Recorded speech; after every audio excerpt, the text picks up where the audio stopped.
ఎట్లా తీసుకొని గెలవచ్చని ఒక కుట్ర రాజకీయాలకు తెరలేపి అక్కడ ఓవైసీ అభ్యర్థిని పెట్టకుండా చేసుకొని ఇదంతా రేవంత్ రెడ్డి కిషన్ రెడ్డి కలిసి ఆడుతున్న డ్రామా ఇదంతా.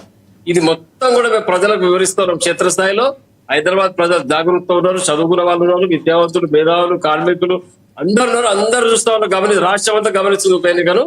తప్పకుండా అక్కడ రేవంత్ రెడ్డికి శ్రీముఖం ఖాయం, అతను ఓడిపోవడం ఖాయం. ఖచ్చితంగా అదే జరుగుతుంది.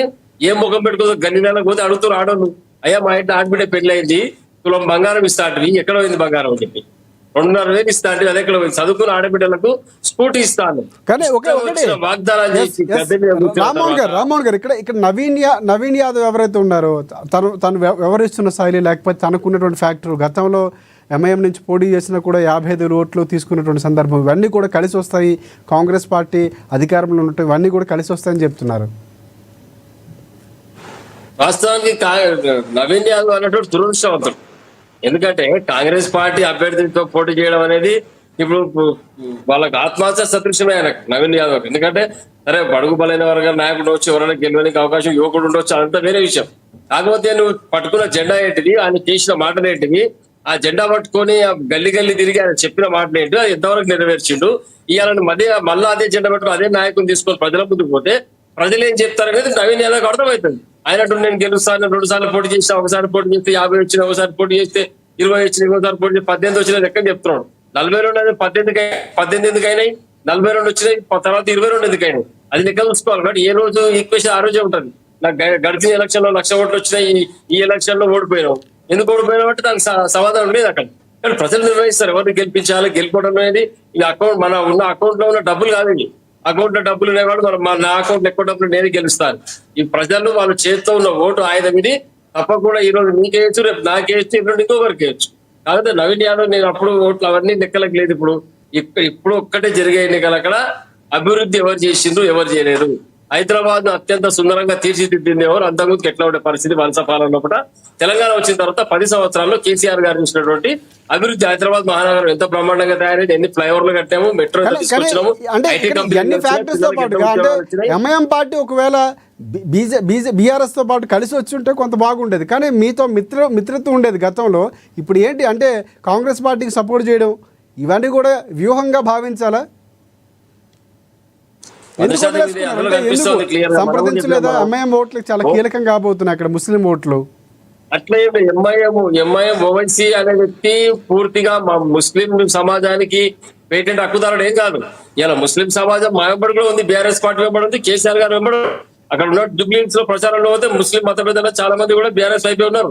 అది కనిపి కేవలం ఏదో డంబాచారం ప్రచారం చేసుకుని టీవీలలో కనిపించి నేను ఒక్కనే ముస్లిం సమాజానికి పెద్ద దిక్కని మాట్లాడితే అది అంతకన్నా ఇంకోటి ఏమంటారు అమాయకత్వం ఇంకోటి ఉండదు. కాబట్టి ఓవైసీ అనే వ్యక్తి కేవలం ముస్లిం సమాజానికి పేటెంట్ హక్కుదారు కాదు.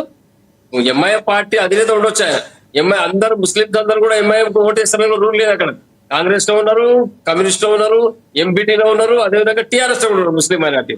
కాబట్టి గొప్ప గుత్తగా అభ్యర్థిని చెప్పినంత మాత్రం మైనార్టీ వర్గం వన్ సైడ్ అయిపోతుందని మనం ఎక్స్పెక్ట్ చేయడానికి లేదు. ఇందులో ఇవన్నీ జరుగుతాయి కాబట్టే నేను ఒక కుట్ర కోణం తెరదీసిన చెప్తా ఉన్నాను. ముస్లిం ఈ యొక్క ఓవైసీని బూచిగా చూపించి తెలంగాణ ప్రజానికానికి దాని నుంచి బీజేపీ కొన్ని ఓట్లు దండుకునే ప్రయత్నం చేసి ఈ కమ్యూనల్ ఫీలింగ్ తీసుకొచ్చి, హిందూ ముస్లిం కమ్యూనల్ ఫీలింగ్ తీసుకొచ్చి ఒక మైనార్టీ మొత్తం గంప గుత్తగా అటువైపు పోతున్నారు అని చెప్పేసి వాళ్ళని డార్క్ లో నెట్టడానికి ప్రయత్నం చేసి తద్వారా కొన్ని ఓట్లను సంబంధించి హిందూ ఓట్లను వీళ్ళు బీజేపీ తీసుకునే ప్రయత్నం చేస్తారు. అక్కడ ఈ ఓటును చీల్చగలిగితే, హిందూ ఓటును చీల్చగలిగితే తప్పకుండా మేము బెనిఫిట్ పొందుతామని కాంగ్రెస్ పార్టీ కుట్ర పడతాం. ఈ ఆలోచన సరికాదని నేను చెప్తాను. తప్పకుండా ఇటువంటి చెడు ఆలోచనతోన రాజకీయాల్లో చాలా రోజులు మనం సాగించలేము. కాబట్టి ఇటువంటి పనులు మానేసుకొని సిద్ధాంతమైనటువంటి విషయాలు ప్రజలకు చెప్పాలి. నీ కాంగ్రెస్ పార్టీ ఏది, నీ చరిత్ర ఏది, నీ పార్టీ ఎడగొట్టింది, నువ్వు ఎట్లా వచ్చినావు వీడికి, నీకు తెలంగాణకి ఏం చేసినావు అనేది అంతా చెప్తే ఎవడన్నా ఓటు నీ వైపు రావడమా లేదా జరుగుతుంది. అదే నేను చెప్తాను టీఆర్ఎస్ పార్టీగా. ఈ యొక్క కాంగ్రెస్ పార్టీ తెలంగాణకు అనాదిగా ద్రోహం చేసింది, ఎట్లా మనకు ఎంత అన్యాయం చేసింది, తెలంగాణ ఉద్యమానికి అన్యాయం చేసింది, దాంతో ఎన్ని కష్టాలు పడి మనం తెలంగాణ తీసుకొచ్చినాం. ఈ రోజు తెలంగాణ వచ్చిన తర్వాత ఈ 10 సంవత్సరాల్లో బడుగు బలైన వర్గాల్లో కేసీఆర్ గారు అందించినటువంటి సంక్షేమ పథకాలన్నీ, వాటిపైన లబ్ధి పొందుతున్న ప్రజలు ఎంతమంది, సీఎం రిలీఫ్ ఫండ్ కావచ్చు, ఉద్యోగాలు కావచ్చు, మహిళలకు పెన్షన్ కావచ్చు, ఆసరా కావచ్చు, వృద్ధాప్య, వికలాంగ, ఒంటరి మహిళ, ఇన్ని సంక్షేమ పథకాలు అందించారు. కానీ వీళ్ళు చెప్పిన మోసం ఒకటే, గ్యారంటీ 6 గ్యారంటీలు ఇస్తామని చెవుల ఇల్లు కట్టుకొని కోరి వాళ్ళ పైన ఏదో చెప్పేసరికి పాపం తెలంగాణ ప్రజలు కొంచెం మోసం తోటి అటువైపు మొగ్గేసరికి ఇక మా అంత మొగోళ్ళు ఫీల్ అవుతారు కాంగ్రెస్ పార్టీలు. గెలిచింది 1.20% తేడా ఓటుతో గెలిచారు, అంతేగాని ఎక్కడో బీఆర్ఎస్ పార్టీ ఎవరు కూడా విస్మరించలేదు.